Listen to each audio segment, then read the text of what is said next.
Hello everyone, Daniel here with another video looking at the war in the region. Today we're in Kenton Bar and we're looking at the RAF's number 13 group headquarters.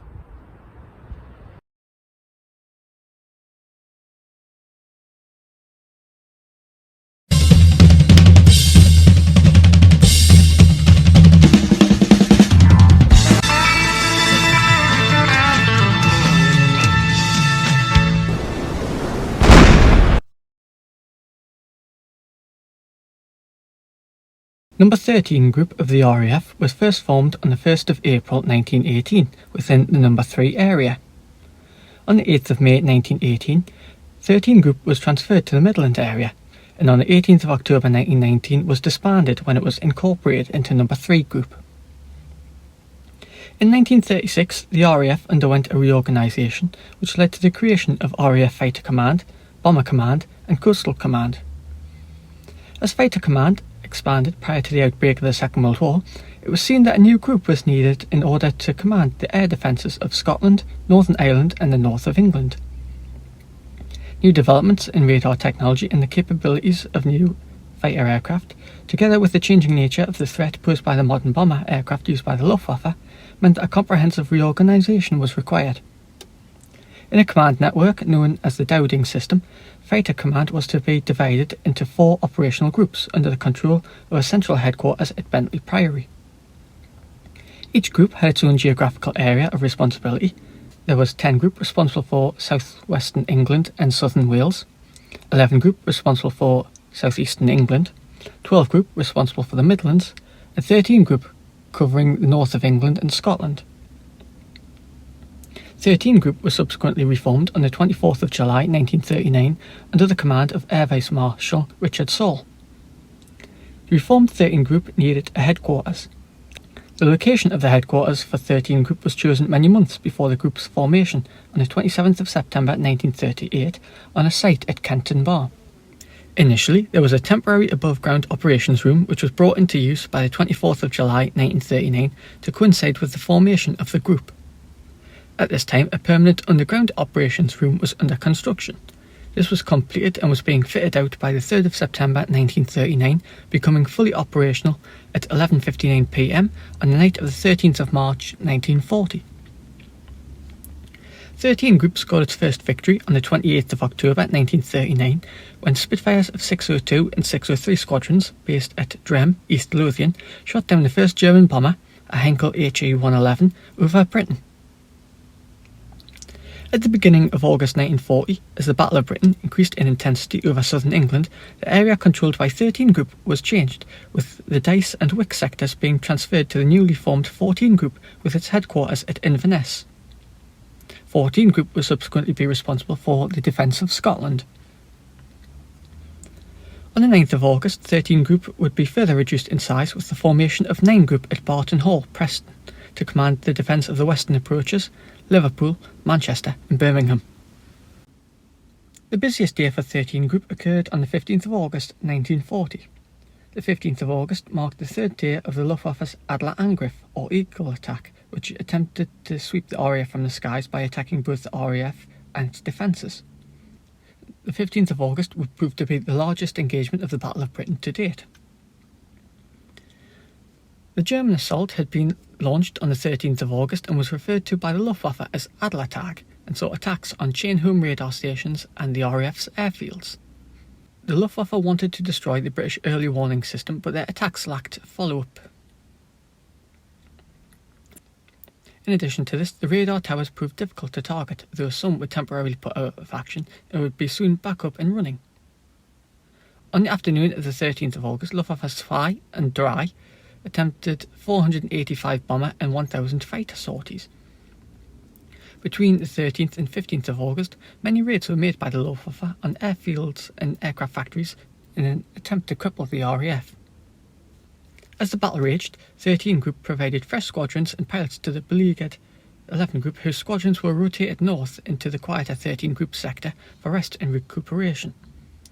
With this, the Luftwaffe believed that the RAF had deployed all of its fighter squadrons to southern England, leaving the north vulnerable to attack.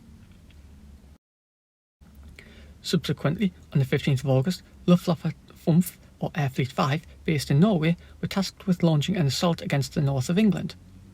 While the Luftwaffe's single-engined fighters lacked the range to escort the bombers across the North Sea, approximately 30 of the Luftwaffe's Bf-110 twin-engine fighters were dispatched as a token fighter force. The fighter escort was not a priority for the aircraft of Air Fleet 5, owing to the belief that the north would be largely undefended.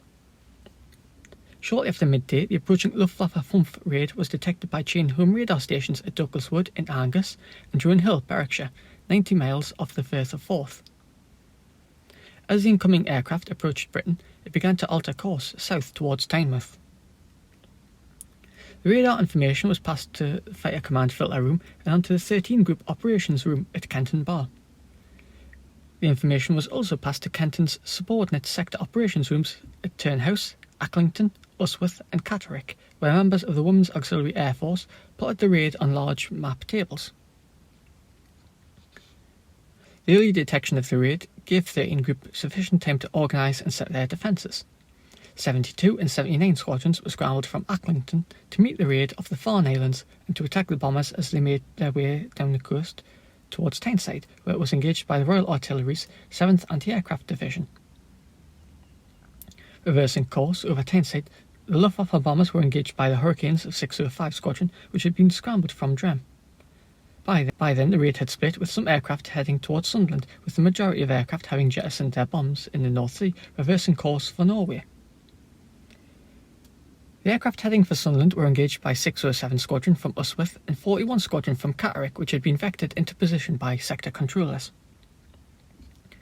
The raid caused some minor damage to property and failed to destroy anything of strategic value. For their efforts, Luftwaffe FUMF lost 15 aircraft, 8 Heinkel HE-111s and 7 Bf-110s, and sustained several aircraft with damage. The RAF, meanwhile, lost none of their number. In a development following the Battle of Britain, it was recognised that the central command structure was in danger of being overloaded with information from the various radar stations and observation posts. To overcome this potential problem, each group headquarters was provided with a filter room to receive all reports of aircraft locations, to assimilate and to assess this information in order to provide the most accurate possible picture to the operations room. To overcome this potential problem, each group headquarters was provided with a filter room to receive all reports of aircraft locations, to assimilate and to assess this information in order to provide the most accurate possible picture to the operations room.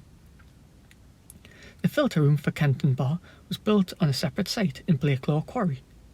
This facility was somewhat smaller than the group headquarters, but built to a similar pattern. Each group was also provided with a third small communications bunker.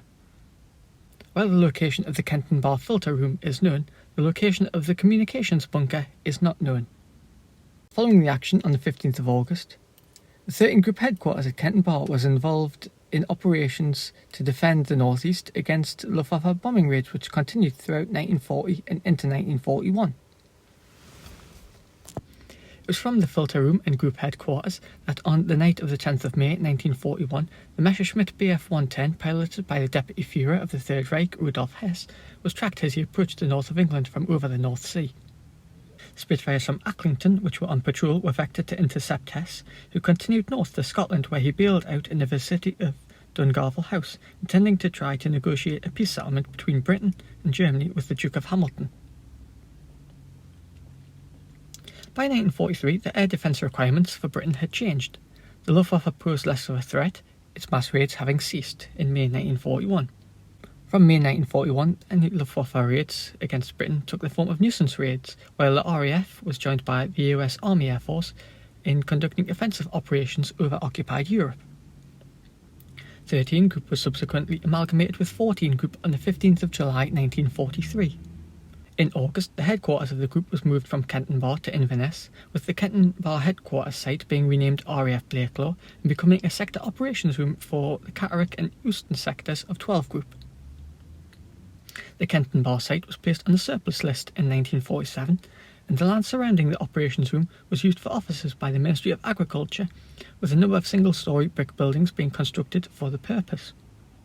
Many of the above-ground buildings associated with the group headquarters were also demolished around this time. Nevertheless, the site of the headquarters bunker and the filter room bunker were subject to intense attention from competing interests. The emergence of the military threat posed by the Soviet Union and its Eastern European satellite states during the late 1940s led to the realisation that the civil defence infrastructure, which had been so quickly run down after the end of the Second World War, was again necessary. The Civil Defence Act of 1948 and later regulations made under that Act required local governments to make provision for an infrastructure capable of carrying out the functions of the wartime ARP units. At the time, any future war with the Soviet Union was expected to be very similar to the previous war with Germany, though the additional damage caused by atomic bombing was seen as a major new threat. In 1950, the Kenton Operations Room was proposed as a sector operations centre for the northern sector in the Rota scheme, but was discarded in favour of a purpose-built site near York. Instead, the Kenton Bar bunker was selected for reuse as a regional war room for Region 1. The regional war rooms would report to a central government war room, also referred to at the time as the Central War Room or the Civil Defence Central War Room, based in London. The regional war rooms would have taken the information gathering and disseminating role that the Ministry of Home Security War Room had during the Second World War. Kenton Bar was unique among the regional war rooms of this period in that it occupied an earlier structure rather than a purpose-built facility. By the time that the last of the purpose-built structures were completed in 1956, the advent of nuclear weapons had led to an enormous change in the perception of the threat posed by the Soviet Union and to the needs of civil defence. The threat now was of a complete breakdown of central government, with the regional war rooms being superseded by regional seats of government, fully autonomous regional command centres, which were hardened against nuclear attack. Some of the purpose-built regional war rooms were adapted as regional seats of government, but this was not the case with Kenton Bar, which lacked the room for expansion required for the increased number of staff. The exact date of closure of the regional war room is uncertain, although it is thought that most of these facilities had been supplanted by regional seats of government by around 1960. After its use as a war room ceased, it was used as a training centre for the regional seat of government. Kenton Bar was, however, deemed too near the city centre target area for use as a war headquarters for the Newcastle sub-region, and therefore remained dormant, with occasional staff training occurring there until 1965. From 1965, the site was used for storage for the government officers on the site. In 1968, the Kenton Bar bunker was considered for use as a temporary sub-regional control centre until a purpose-built one could be built in Hexham. However, nothing came of this proposal. In 1974, the Kenton Bar bunker was designated by the Home Office as a war headquarters for the new Tyne and Wear County Council. However, it was never fitted out as the county, which was a left-wing stronghold, refused to pay rent to the Home Office. Instead, the Tyne and Wear County Council used the sub-basement of Sunderland Civic Centre for this purpose. The final practical use of the Kenton Bar bunker was for storage for users of the government offices, which included the Department for the Environment, Food and Rural Affairs, the Driving Standards Authority and the Inland Revenue. In the early 2000s, the buildings on the site were vacated, with demolition of the buildings on the site beginning in 2005. Today, little remains of the site. A few external structures are still, however, visible. The vast majority of the underground structure, however, escaped demolition.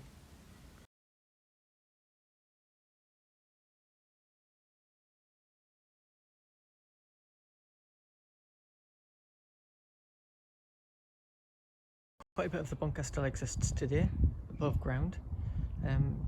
See this building here? There is a gate around it, although it is open, but a great big sign saying "Danger, keep out."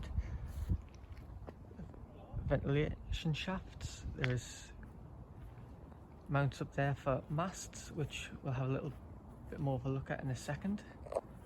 Yeah, I'll give a little bit of a tour of the site and we'll have a look to see what we can find.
So as you wander around the site, you can see concrete pyramids, such as the ones behind me, and those just here.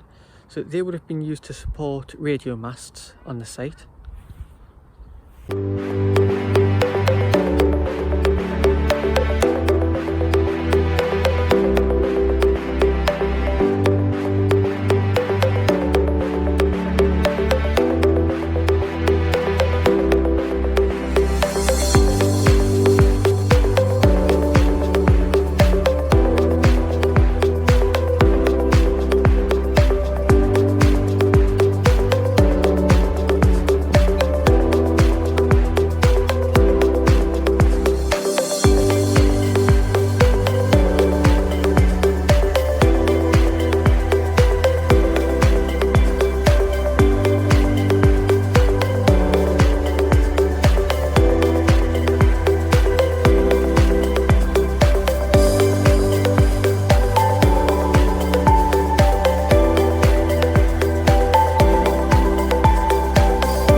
Truly is a wonderful site. Right? Even though quite a large portion of it is cordoned off and it's inaccessible. Now and again there's just little lumps of concrete such as this piece, which are just sticking out the ground as a reminder of where the bunker is, and that's literally right beneath the surface. And there's another piece just here.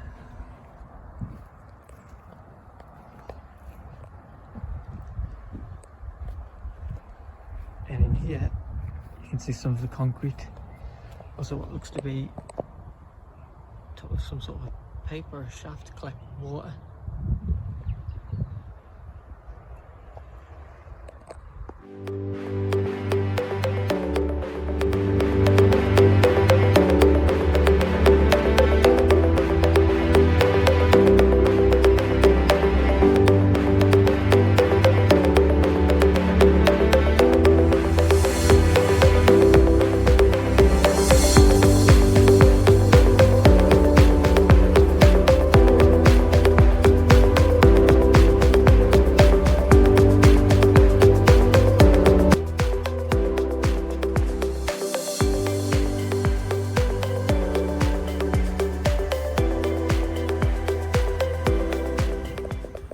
And there we have it. That was the headquarters of number 13 group. Today the site is, well, it's a gem, there's no other word for it, in Newcastle. I mean, it's situated in the middle of a housing estate, a recent development. Looking at the houses, and I suppose it's one of those things and one of those places that you take for granted, living right on the doorstep, but it has a fantastic history. I mean, I am truly lost for words with it. It is a unique site. To think that, you know, today it's a housing estate, but 80 years ago it was a nerve centre in the defence of Britain, particularly for the northeast and other areas covering the north and southern Scotland, coordinating British fighter defences against the German onslaught. Anyways, thank you very much for watching, everyone, and I'll see you again soon. Many thanks for watching. Please subscribe for more updates, like and share. You can also help to support the channel at Patreon. Details are in the description box below.